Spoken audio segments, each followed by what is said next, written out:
اوس هم په باد مین یم.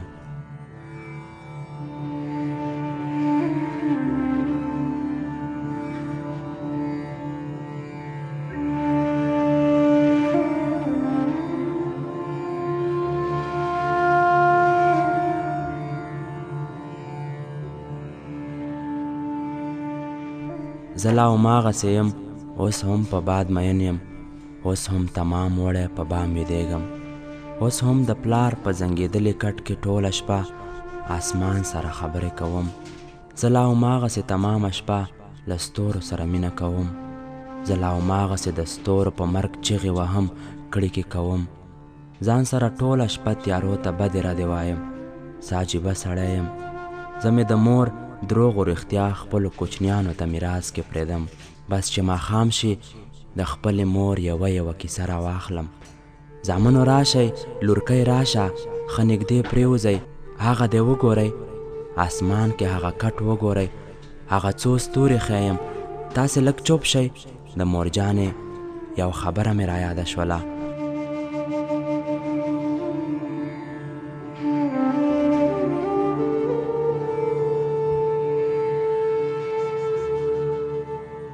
مور به مې هر ماښام کیسې کولې. زه چې ماشوم وم ما به ټوله شپه اسمان ته کتل. مور به مې ویلې چې زامنو د اسمان تر ځمکې ډېر ښکلی دی. هغه دی ښه وګورئ، هغه څو ستوري چې یو ځای راټول دي. هغه یو کټ دی، یو زمری دی او د کټ پښه کې وزه تړلې. هغه دی ښه وګورئ، زامنو وګورئ، اسمان تر ځمکې ډېر ښایسته دی. هلته یو لمر دی، یو سپوږمۍ ده او یو ګله د ستورو ښکاري. هغه دی وګورئ په خپلو سترګو چې سپوږمۍ څومره ښایسته ده او په منځ کې یې څېره ده، څومره ښکلې ښکاري. مور به مې دلته لږ څه چوپه شوله. مور به مې غلې شوله. ښایي څه ویره به یې زړه ته راغله. خو موږ به بیا لکه چڼچڼو شور ماشور جوړ کړ چې مورې، ګرانې مورې، دا ته ولې داسې غلې شولې؟ مورې خبرې کوه. مورې سپوږمۍ کې نو دا څه دي چې موږ نه پوهیږو؟ مور به مې بیا غاړه تازه کړه او زموږ ماشوم خیالونه به یې ځان سره اسمان ته بوتلل.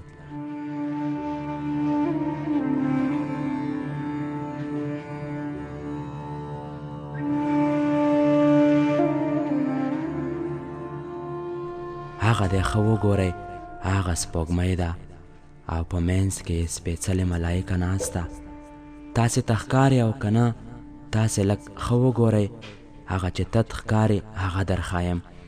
هغه سپېڅلې ملایکه ده، په لاس کې یې زرینه شپېلۍ، داسې شپېلۍ چې په اواز به یې دنیا لړزېږي. مور به مې بیا لږ ټکنۍ غوندې شوه. موږ به له ډېرې تلوسې نه یو ځل بیا مور ته په چیغو چیغو وویلې، مورې، خوږې مورې، کیسه کوه رښتیا چې د اسمان تر ځمکې ډېر ښایسته دی. مورې راځئ چې مونږ هم اسمان ته کډه وکړو. مور به مې کټ کټ په خندا شوه او په موږ به راخوره شوه او یو یو به یې پر سر ښکل کړو. بیا به یې ویلې، نه نه بچیانو، انسانان اسمان ته کله تلی شي؟ اسمان ته لار د خطو کله شته دی؟ اسمان د ستورو ځای دی. اسمان ته هغه څوک ورتللی شي چې زړونه لکه لمر، لکه سپوږمۍ، لکه لیلا، لکه مجنون صفا وي. اسمان د مینې ځای دی. مونږ انسانان یو، مونږ د مینې په چل نه پوهیږو. مونږ د ځمکې په سر ټول عمر له یو بل نه نفرت کړی دی. مونږ ته اسمان په خپله غېږه کې ځای نه راکوي. بچیانو غلی شئ، ویده شئ چې اوس لمر راخیږي.